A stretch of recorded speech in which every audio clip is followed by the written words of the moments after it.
Hello વિદ્યાર્થી મિત્રો, કેમ છો? લાસ્ટ લેક્ચરની અંદર ન્યુક્લિયસ ચેપ્ટરમાં આપણે સ્વાધ્યાયના એક્ઝામ્પલની ચર્ચા કરી, બરાબર. સરેરાશ જીવનકાળ, અર્ધાયુ અને ચરઘાતાંકી નિયમ પર આધારિત એક્ઝામ્પલની ચર્ચા કરી. તો આજના લેક્ચરની અંદર આપણે ન્યુક્લિયર પ્રક્રિયાનો અભ્યાસ કરવો છે. ન્યુક્લિયર પ્રક્રિયા કોને કહેવાય, એના ઉદાહરણ સહિત અને સૂત્ર સહિત આપણે માહિતી જોઈશું. અને તેની અંદર વપરાતા ન્યુક્લિયર પ્રક્રિયાનું ક્યુ મૂલ્ય કોને કહેવાય એની માહિતી લઈ તેને રિલેટેડ જે સ્વાધ્યાયમાં એક્ઝામ્પલ આપ્યા છે તેમની પણ આપણે ચર્ચા કરીશું. તો વિદ્યાર્થી મિત્રો, 1919ની અંદર રધરફર્ડ નામનો જે વૈજ્ઞાનિક થઈ ગયો, એમણે એવું સૂચવ્યું કે કોઈ પણ સ્થાયી તત્વ હોય, કોઈ પણ સ્થાયી પરમાણુ હોય, બરાબર, એની ઉપર તમે યોગ્ય ઉર્જાવાળા યોગ્ય કણોનું પ્રતાડન કરો, એટલે એની ઉપર તમે એને આપાત કરો, બરાબર, પ્રતાડન કરો, તો તેમાંથી એટલે કે એક તત્વમાંથી બીજા તત્વમાં આપણે એનું રૂપાંતરણ કરી શકીએ છીએ. તો આવી જે પ્રક્રિયા છે એને કૃત્રિમ ન્યુક્લિયર રૂપાંતરણ કહેવાય. કૃત્રિમ ન્યુક્લિયર રૂપાંતરણ કહેવાય. તો તેણે સૂચવ્યું કે આલ્ફા કણો જે છે એટલે કે 2He4 હિલિયમ પરમાણુના બનેલા આલ્ફા કણો જે છે એનું પ્રતાડન આપણે નાઇટ્રોજન ઉપર કરીએ તો નાઇટ્રોજનમાંથી આપણે ઓક્સિજન તત્વ જે છે એ મેળવી શકીએ છીએ, બરાબર. તો આ દરમિયાન જે છૂટી પડતી ઉર્જા જે છે એ ઉર્જાને આપણે ન્યુક્લિયર પ્રક્રિયાનું ક્યુ મૂલ્ય કહેવાય. એને શું કહેવાય? ન્યુક્લિયર પ્રક્રિયાનું ક્યુ મૂલ્ય કહેવાય, બરાબર. તો આવી જે પ્રક્રિયા છે એનો આપણે અભ્યાસ અહીંયા કરવાનો છે. તો સૌપ્રથમ આપણે એના વિશે ચર્ચા કરીએ. તો રધરફર્ડે ઈસવીસન 1919માં દર્શાવ્યું કે કોઈ સ્થાયી તત્વ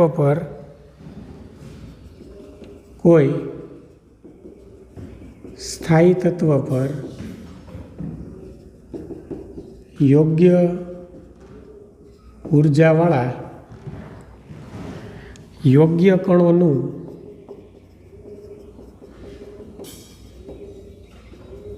પ્રતાડન કરીને તે તત્વનું બીજા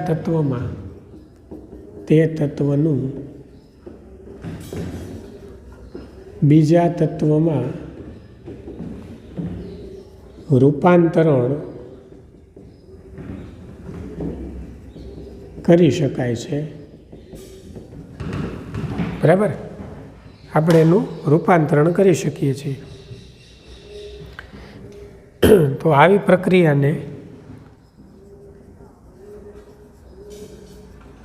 પ્રક્રિયાને કૃત્રિમ ન્યુક્લિયર રૂપાંતરણ કહે છે, બરાબર. આગળ વધીએ તો તેણે દર્શાવ્યું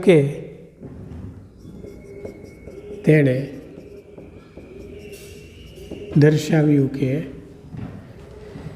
આલ્ફા કણોનું પ્રતાડન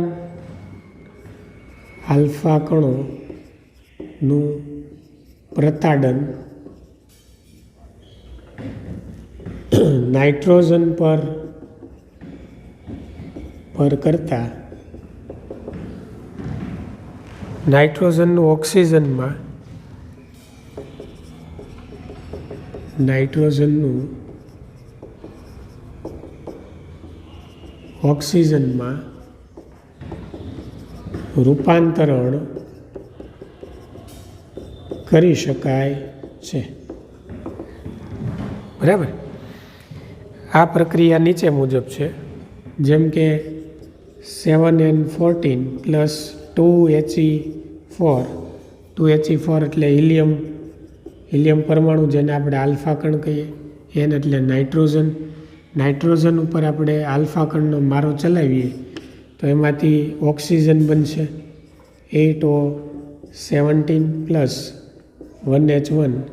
પ્રક્રિયાનું સંતુલન થશે 7 ને 2 9, 8 ને 1 9, 14 ને 4 18, 17 ને 1 18 પ્લસ ક્યુ જે છે એને પ્રક્રિયાનું ક્યુ મૂલ્ય કહેવાય. તે પ્રક્રિયામાં છૂટી પડતી ઉર્જા દર્શાવે છે. શું બતાવે છે? પ્રક્રિયામાં છૂટી પડતી ઉર્જા. આવી ન્યુક્લિયસમાં ફેરફાર થાય, આવી ન્યુક્લિયસમાં ફેરફાર થાય તેવી પ્રક્રિયાને ન્યુક્લિયર પ્રક્રિયા કહે છે. આ થઈ ગઈ ન્યુક્લિયર પ્રક્રિયાઓ. અહીં ક્યુને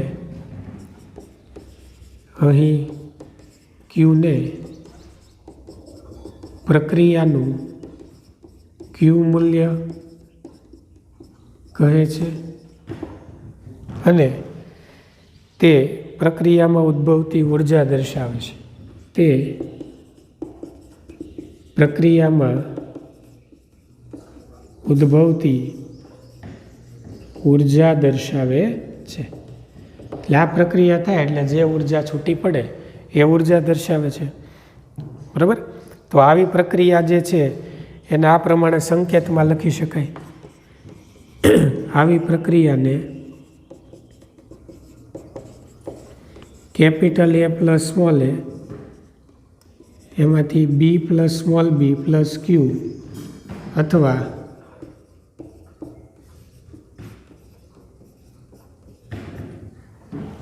આ રીતે એ કાઉન્સની અંદર સ્મોલ a b કાઉન્સની બહાર કેપિટલ B સંકેત દ્વારા પણ દર્શાવી શકાય છે.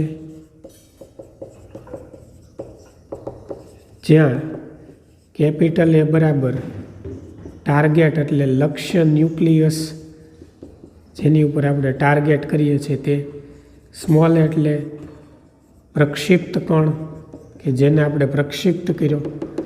બરાબર? કેપિટલ B એટલે નિપજ ન્યુક્લિયસ કે જે આપણને નિપજ મળી તે, અને સ્મોલ b એટલે ઉત્સર્જિત, જે ઉત્સર્જન થાય છે એ હાઇડ્રોજનનું ઉત્સર્જન થાય છે, ઉત્સર્જિત કણ. અને ક્યુ તો તમને ખબર જ છે પ્રક્રિયાનું ક્યુ મૂલ્ય કહેવાય. તો પ્રક્રિયામાં ઉદ્ભવતી ઉર્જા ક્યુ પ્રક્રિયામાં થતા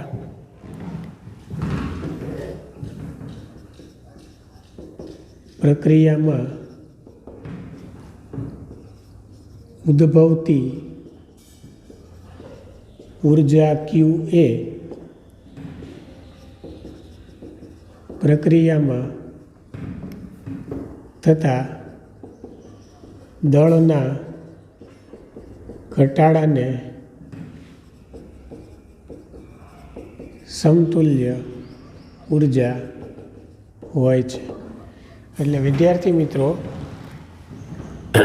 આપણે કોઈ પણ પ્રક્ષિપ્ત કણનું ટાર્ગેટ ન્યુક્લિયસ પર આપાત કરીએ એટલે જે નિપજ ન્યુક્લિયસ અને ઉત્સર્જિત કણ મળે એની સાથે સાથે જે છૂટી પડતી ઉર્જા છે એ દળના ઘટાડાને સમતુલ્ય ઉર્જા કહેવાય. કેમ કે આ ન્યુક્લિયસમાંથી આ ન્યુક્લિયસ બન્યું એટલે અહીંયા દળમાં થોડોક શું થયો હોય? ઘટાડો થયો. અહીંયા જે દળ હોય એના કરતાં અહીંયા દળ કેવું હોય? ઓછું હોય. એટલે બાકીનું દળ ગયું ક્યાં? તો કે બાકીનું દળ જે છે એ ઉર્જા સ્વરૂપે શું થયું? છૂટું પડી ગયું. અહીંયા વધારે દળ હતું ને અહીંયા ઓછું મળ્યું, તો બાકીનું દળ ક્યાં વપરાણું? તો કે એ ઉર્જા સ્વરૂપે છૂટું પડી ગયું. તો એને આપણે કહીશું પ્રક્રિયામાં ઉદ્ભવતી ઉર્જા ક્યુ છે એ પ્રક્રિયામાં થતા દળના ઘટાડાને સમતુલ્ય ઉર્જા હોય. એટલે દળમાં જે ઘટાડો થયો એને સમતુલ્ય એ શું થઈ? ઉર્જા થઈ. બરાબર? તો આપણે એને ફાઇનલી આ રીતે લખી શકીએ, ક્યુ બરાબર mc સ્ક્વેર. જેમ આપણે કેમ E બરાબર mc સ્ક્વેર લેતા, યાદ કરો આઇન્સ્ટાઈનનો જે સાપેક્ષવાદની થિયરીનો આપણે અભ્યાસ કરી ગયા, E બરાબર mc સ્ક્વેર, એમાં E એટલે ઉર્જા જ હતી. તો અહીં આપણે ક્યુ બરાબર ઉર્જા લીધી છે, તો ક્યુ બરાબર શું કહેવાય? mc સ્ક્વેર એટલે તમામ દળ લેવાનું. બરાબર? કુલ દળ ઇન્ટુ c સ્ક્વેર. તો અહીં આપણે લખશું ક્યુ બરાબર ચાલો પહેલાંનું માસ આપણે લઈએ કેપિટલ એમ એ, બરાબર, પ્લસ આનું માસ લઈએ સ્મોલ એમ એ. એમાંથી આપણે આ બેયનું માસ બાદ કરી દેવાનું, એટલે M of capital B M of small B, બરાબર ને. આને ઇન્ટુ સી સ્ક્વેર આપણે લઈ લેવાનું, બરાબર. તો આ જે આપણને મળ્યું એ આપણને દળને સમતુલ્ય ઉર્જા થઈ ગઈ ને એમ છે અનુરૂપ કણના દળ છે. આ દરેક કણના દળ છે, બરાબર. સ્મોલ એમ જે છે એ કણના દળ છે. તો ઉદ્ભવતી આ ઉર્જા પ્રક્રિયામાં થતાં ઉદ્ભવતી આ ઉર્જા એટલે ક્યુ એ પ્રક્રિયામાં થતા ગતિ ઉર્જાના વધારા સ્વરૂપે દેખાય છે. એટલે આ શું કહેવા માંગે છે કે અહીંયા પ્રક્રિયામાં ઉદ્ભવતી આ જે ઉર્જા છે, બરાબર, એ ગતિ ઉર્જામાં વધારો દર્શાવે. કેમ? તો કે આ કણનું તમે આની ઉપર મારો ચલાવો એટલે એમાંથી સીધું આ ન્યુક્લિયસ બને, એટલે સીધું અહીંયા ગતિ ઉર્જામાં શું થયો? વધારો. એટલે આલ્ફા કણની ગતિ ઉર્જા સીધી કોને મળે? નાઇટ્રોજનને. એમાંથી શું બને? ઓક્સિજન, બરાબર. એટલે આ પ્રક્રિયાની અંદર ગતિ ઉર્જામાં વધારો થાય, દળમાં ઘટાડો થાય, પણ ગતિ ઉર્જામાં શું થાય? વધારો થાય, બરાબર. એટલે આ ઉર્જા જે છે એ પ્રક્રિયામાં થતાં ગતિ ઉર્જાના વધારા સ્વરૂપે દેખાય છે, બરાબર. ચાલો, જો ક્યુ ગ્રેટર દેન 0 મળે, માનો કે આપણે દાખલો ગણીએ આનો, અને ક્યુ ગ્રેટર દેન એટલે કે ઉર્જા જે છે એ આપણને ધન મળે, બરાબર, તો આ પ્રક્રિયાને ઉર્જા ક્ષેપક પ્રક્રિયા કહે છે, બરાબર. તો જો ક્યુ ગ્રેટર દેન 0 એટલે ક્યુ ધન મળે તો આ પ્રક્રિયાને ઉર્જા ક્ષેપક પ્રક્રિયા કહે છે. આ આપમેળે થાય. તમે અહીંયા કણ આપાત કરો એટલે આમાંથી જે ઉર્જા છૂટી પડે એ ઉર્જા ક્ષેપક પ્રક્રિયા કહેવાય, બરાબર. પણ જો ક્યુ લેસ દેન 0 એટલે કે ક્યુ છે એ ઋણ મળે, એટલે આપણે આ બધું બાદ કરીએ અને છેલ્લે આપણને જવાબ માઇનસમાં મળે, ઉર્જા ઋણ મળે, બરાબર. તો આ જે પ્રક્રિયા છે આ પ્રક્રિયાને ઉર્જા શોષક પ્રક્રિયા કહે છે. અને ઉર્જા શોષક પ્રક્રિયા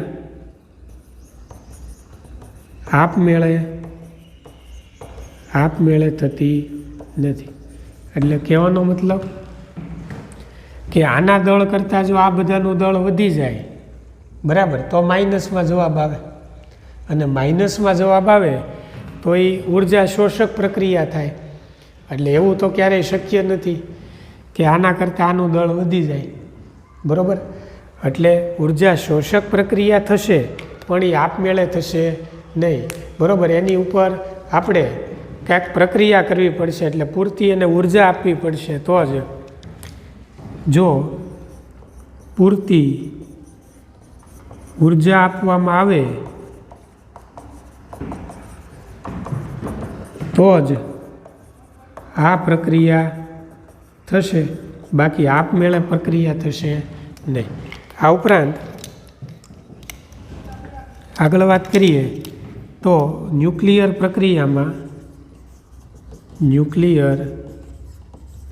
પ્રક્રિયામાં વેગમાનનું,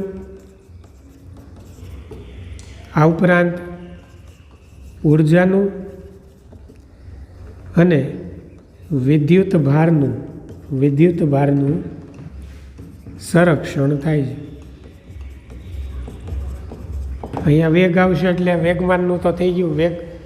વેગને વેગ ઇન્ટુ માસ કરો તમે, એમ ઇન્ટુ વી, માસ ઇન્ટુ વેલોસિટી, એટલે વેગમાન આવે. એટલે વેગમાનનું અહીંયા સંરક્ષણ થાય, પ્લસ ઉર્જાનું પણ સંરક્ષણ થાય, કેમ કે ઉર્જા છૂટી પડી આપણે. અને વિદ્યુત ભારનું કઈ રીતે થાય? તો કે દળ તમે જોઈ શકો કે અહીંયા પરમાણુ દળાંકમાં ફેરફાર થાય છે, બરાબર. એટલે વિદ્યુત ભારમાં પણ ફેરફાર થયો ને, રેડી. પ્રોટોન અને ન્યુટ્રોનની સંખ્યામાં ચેન્જીસ થયો. રેડી. એટલે આ જે પ્રક્રિયા છે એમાં વિદ્યુત ભાર, પરમાણુ દળને લીધે વિદ્યુત ભારનું પણ શું થાય? સંરક્ષણ થાય.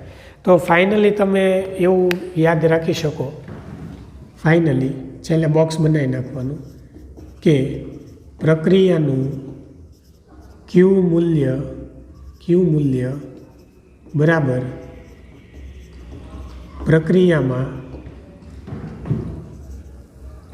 થતા દળના ઘટાડાને સમતુલ્ય ઉર્જા બરાબર ગતિ ઉર્જામાં વધારો બરાબર ગતિ ઉર્જામાં વધારો. બરાબર. ચાલો, તો પ્રક્રિયાનું ક્યુ મૂલ્ય એટલે ઉર્જા બરાબર પ્રક્રિયામાં થતા દળના ઘટાડાને સમતુલ્ય ઉર્જા બરાબર ગતિ ઉર્જામાં વધારો. તો લાસ્ટમાં આ ટોપિક પૂરો થાય ત્યારે છેલ્લે આ બોક્સ બનાવી નાખો. આ ખાલી યાદ રાખો એટલે એક્ઝામ્પલને બધું તમે આરામથી સોલ્વ કરી શકો. બરાબર. આ સૂત્ર પણ આપણે યાદ રાખવાનું આ દાખલામાં આવશે. ચાલો, હવે એને રિલેટેડ આપણે એક્ઝામ્પલની ચર્ચા કરીએ તો એક સ્વાધ્યાયનો 12મો દાખલો આને રિલેટેડ છે, પણ એની અંદર આપણને આલ્ફા કણના ઉત્સર્જનની વાત કરી છે. તો આપણે આલ્ફા ક્ષય, બીટા ક્ષય અને ગેમા ક્ષયનો અભ્યાસ સિલેબસમાં નથી, એટલે આ દાખલો નીકળી જાય છે. એટલે સ્વાધ્યાયનો 12મો દાખલો આપણે કરવાનો નથી, પણ 13મો દાખલો આપણે ગણવો પડશે. વળી પાછો 14મો દાખલો છે એ બીટા ક્ષય પર આધારિત છે, એટલે 14મો દાખલો પણ કરવાનો નથી. એટલે સીધો આપણે 13મો અને પછી સીધો 15મો દાખલો જોવાનો છે. તો હવે આપણે ચર્ચા કરીએ સ્વાધ્યાયનો 13મો દાખલો. આ જે થિયરી છે એ તમારી એનસીઆરટી બુકમાં આપેલી નથી, પણ આપણે આ રીતે વ્યવસ્થિત યાદ રાખવાની છે, જેથી કરીને દાખલા અને એમસીક્યુની અંદર જો પ્રક્રિયાનું ક્યુ મૂલ્ય પૂછે તો તમે સહેલાઈથી એક્ઝામની અંદર સોલ્વ કરી શકો.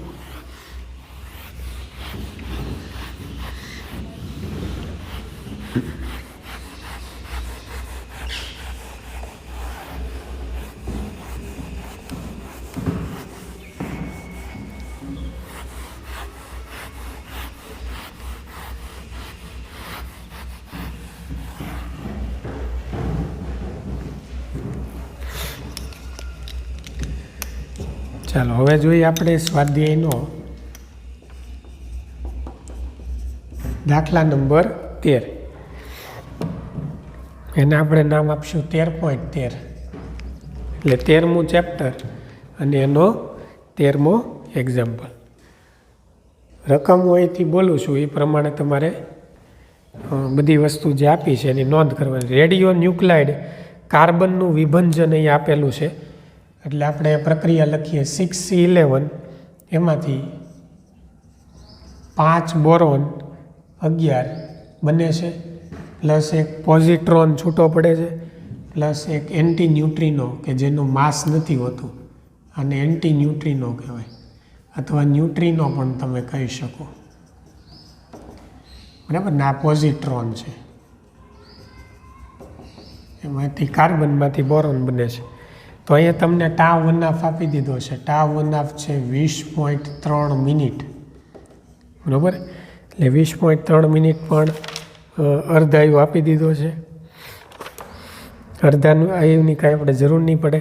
ઉત્સર્જિત પોઝિટ્રોનની મહત્તમ ગતિ ઉર્જા પણ તમને અહીં આપી દીધી છે.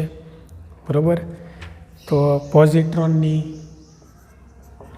E પ્લસની મહત્તમ ગતિ ઉર્જા જે તમને આપેલી છે 0.960 મિલિયન ઇલેક્ટ્રોન વોલ્ટ. બરાબર? સાથે સાથે માસ ઓફ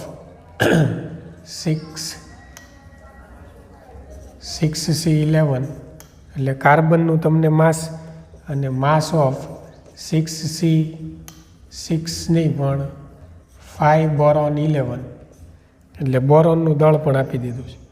આ છે 11.01143 4U, બરાબર ને આ છે 11.005305 યુ. બરાબર. એમયુમાં બેના માસ આપ્યા છે. ક્યુ મૂલ્યની ગણતરી કરો. ચાલો ક્યુ મૂલ્ય આપણે અહીંયા ગણવાનું છે. બરાબર. સાથે સાથે ઉત્સર્જિત પોઝિટ્રોનની મહત્તમ ઉર્જા સાથે સરખામણી કરો. બરાબર.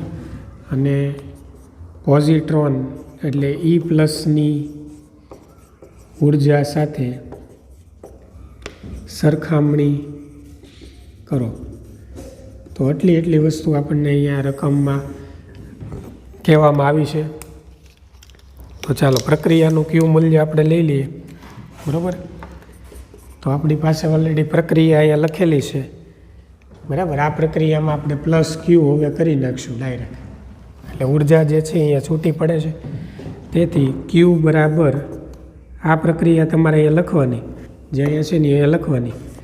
હવે હું અહીંયા ડાયરેક્ટ માસ લઉં છું, માસ ઓફ કાર્બન. બરાબર.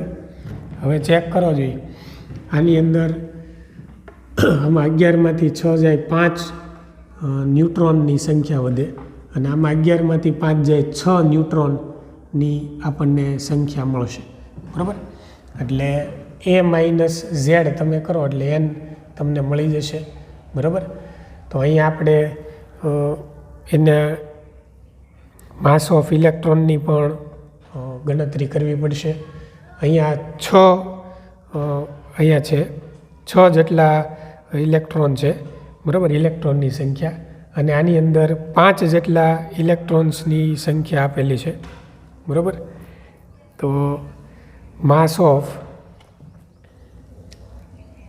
એટલે આમાંથી આને બાદ કરશું એટલે 6માંથી 5 બાદ થશે એટલે એક ઇલેક્ટ્રોન આપણને પ્રાપ્ત થશે. પ્લસ એક પોઝિટ્રોનનું પણ માસ આપણે અહીંયા ધ્યાનમાં લેવું પડશે. બરાબર. તો માસ ઓફ કાર્બન, અથવા તમે આ રીતે પણ લખી શકો 6C11. બરાબર.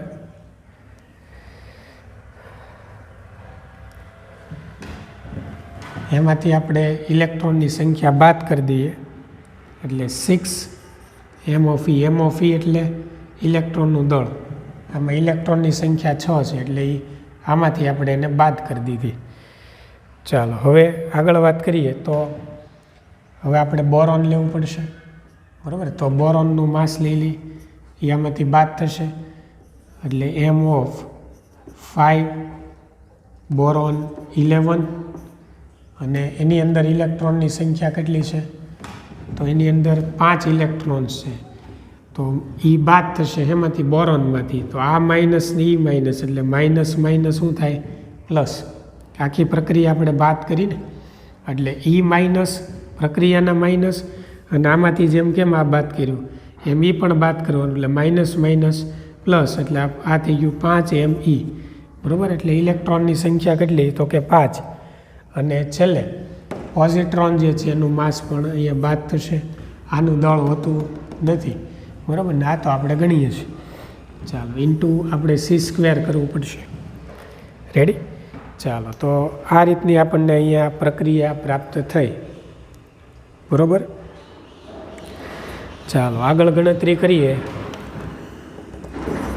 તો ક્યુ બરાબર M ઓફ 6C11 -6 + 5 એટલે -ME. આ બેમાંથી -ME ને આ એક ME એટલે -2ME થઈ જશે. 5B11 અને -2ME.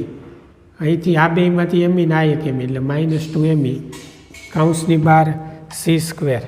ચાલો આ રીતનું આપણને પ્રાપ્ત થાય છે. ચાલો હવે બધાની ખાલી કિંમત મૂકી દો. ક્યુ બરાબર ચાલો કાર્બનનું માસ કેટલું છે?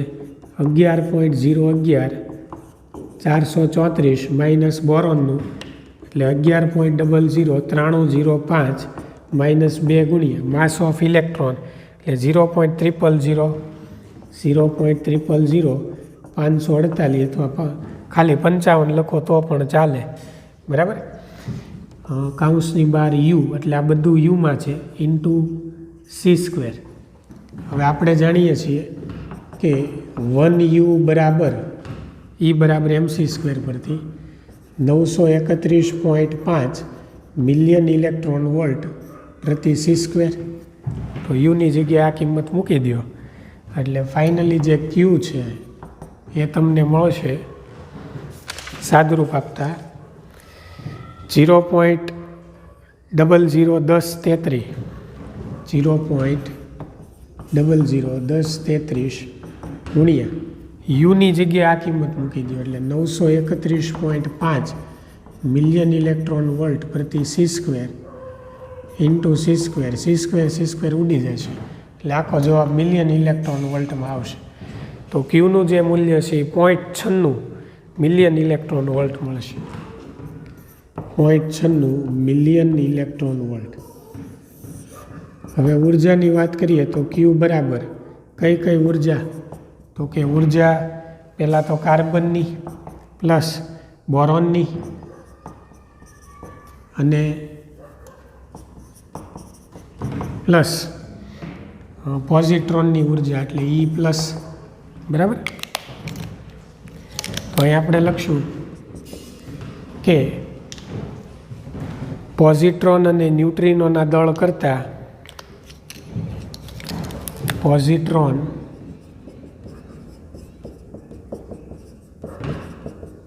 અને ન્યુટ્રિનો એટલે વી ના દળ કરતાં બોરોન દળ વધારે હોવાથી તેની જે ગતિ ઉર્જા જે છે બોરોનની ગતિ ઉર્જા 0 થશે. તેની ગતિ ઉર્જા E of B is equals to 0. E of B એટલે ગતિ ઉર્જા. ચાલો આગળ વાત કરીએ તો વીને દળ ન હોવાથી તેની ગતિ ઉર્જા પણ લઘુત્તમ હોય છે. બરાબર. EB પ્લસ અહીંયા આપણે E પ્લસ અને અહીંયા આપણે EV લેશું. બરાબર. અને અહીંયા EB એટલે ફાઇનલી જ લીધેલા છે, કાર્બન નથી લેવાનું, કાર્બનમાંથી આ બને છે એટલે EB બરાબર 0. વીને દળ ન હોવાથી તેની ગતિ ઉર્જા વીને દળ ન હોવાથી તેની ગતિ ઉર્જા લઘુત્તમ થશે. ચાલો આ ગતિ ઉર્જા નીકળી ગઈ, આ નીકળી ગઈ, તો વધી શું? ક્યુ બરાબર E of E પ્લસ. તેથી ક્યુ બરાબર ચાલો ક્યુ કેટલી ઉર્જા મળી? 0.96 મિલિયન ઇલેક્ટ્રોન વોલ્ટ. અને તમને અહીંયા E of Eની ગતિ ઉર્જા પણ આપેલી છે. ચાલો આને આપણે E of E પ્લસની ગતિ ઉર્જા કેટલી? 0.96. તો આને આપણે આની સાથે સરખાવી દીધું. અહીંયા આપણને કીધું હતું કે E પ્લસની ઉર્જા સાથે સરખામણી કરો, એટલે આપણે E પ્લસની ઉર્જા સાથે શું કરી? સરખામણી કરી. બરાબર. 0.96 મિલિયન ઇલેક્ટ્રોન વોલ્ટ. ચાલો આ એક્ઝામ્પલ અહીંયા પૂરો થાય છે.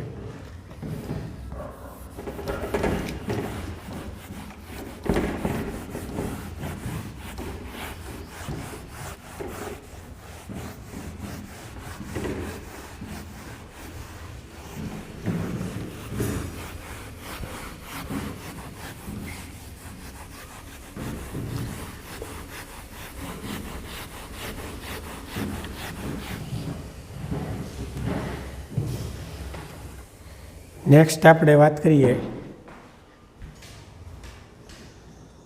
Example number 13.15. ચાલો એક્ઝામ્પલ 13.15 રકમ બોલું છું. ન્યુક્લિયર પ્રક્રિયા A plus B tends to C plus ડીનું મૂલ્ય ક્યુ બરાબર MA plus MB minus MC minus MD C square વડે વ્યાખ્યાયિત થાય છે, જે આ દળોને અનુરૂપ ન્યુક્લિયસ છે. આપેલ વિગતો પરથી ક્યુ મૂલ્ય શોધો અને જણાવો કે પ્રક્રિયા ઉર્જા ક્ષેપક છે કે શોષક છે. બરાબર. તો બે પ્રક્રિયા આપણને અહીંયા આપી દીધી છે. ચાલો પહેલી પ્રક્રિયા આપણે લખીએ. તો પહેલી પ્રક્રિયા માટે 1H1 પ્લસ 1H3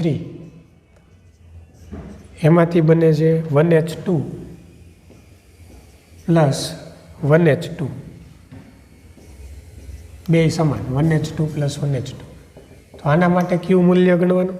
બીજું 6C12 પ્લસ 6C12 એટલે બે સમાન, એમાંથી 10 નિયોન 20 બરાબર, પ્લસ 2He4 એટલે આલ્ફા 2He4. તો આ બે ઉર્જા ક્ષેપક છે કે શોષક છે ગણવાનું છે. બધાના માસ આપી દીધા છે. ચાલો આપણે માસની જો વાત કરીએ તો m ઓફ 1H2 એનું જે માસ છે એ 2.014 રકમમાં આપેલું છે. m ઓફ 1H3 એટલે 1H3નું માસ પણ આપી દીધું છે 3.01 6049 u. માસ ઓફ 6C12 પણ આપી દીધું છે 12.336 12 u બરાબર. અને માસ ઓફ 10 નિયોન 20 નું માસ આપી દીધું છે 19.99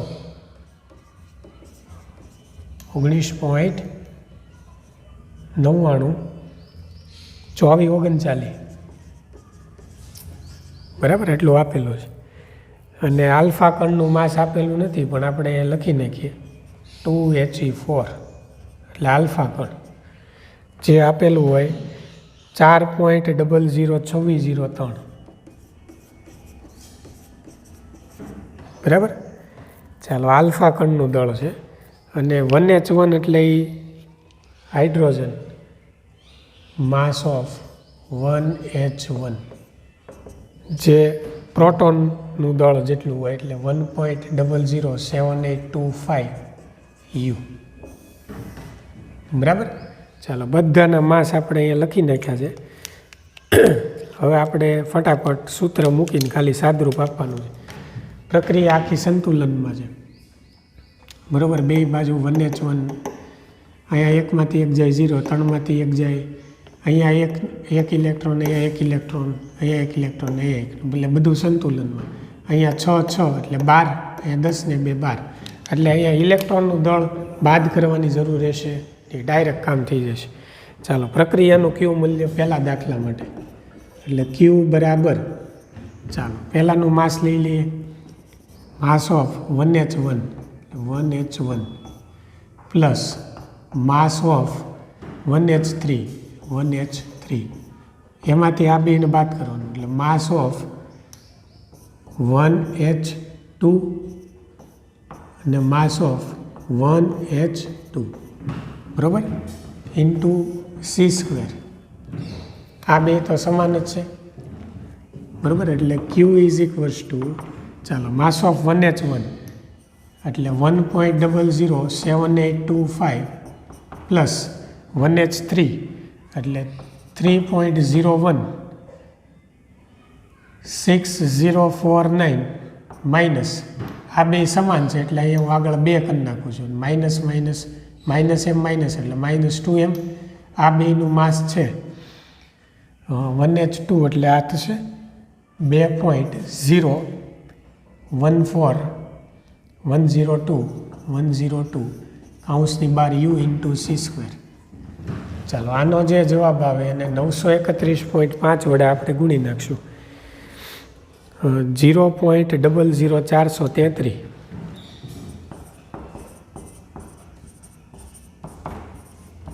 931.5 મિલિયન ઇલેક્ટ્રોન વોલ્ટ પ્રતિ C² ગુણ્યા C² ઉડી જાય. આ 1 યુની મેં કિંમત મૂકી છે બરાબર. અને આ બધાનું સાદું કેટલું આવે છે માઇનસમાં. તો ફાઇનલી જે આન્સર આવશે તે આવશે -4.033.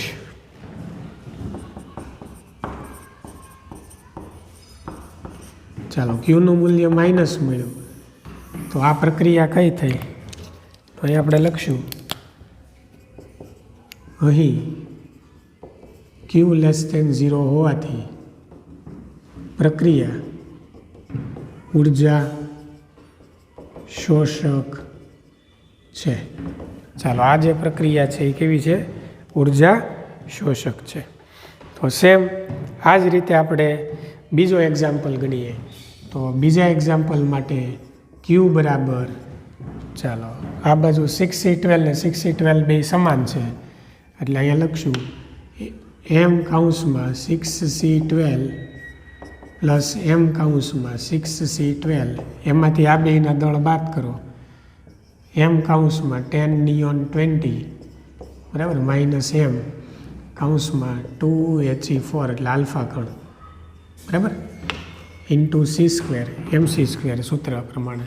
એટલે ક્યુ બરાબર આ બે તો સમાન જ છે એટલે m પ્લસ m એટલે 2m એટલે 2 ગુણ્યા, ચાલો આનું માસ છે 12.12345 માઇનસ આનું જે માસ છે એ આવશે નિયોનનું 19.99 2439 માઇનસ 2He4નું 4.00 2603 બરાબર કાઉન્સની બહાર બધું યુમાં અને ઇન્ટુ c². તો આ બધાનું ગુણાકાર કરી સાદુરૂપ આપી દો ફાઇનલી બાદબાકી સાથે એટલે 0.004958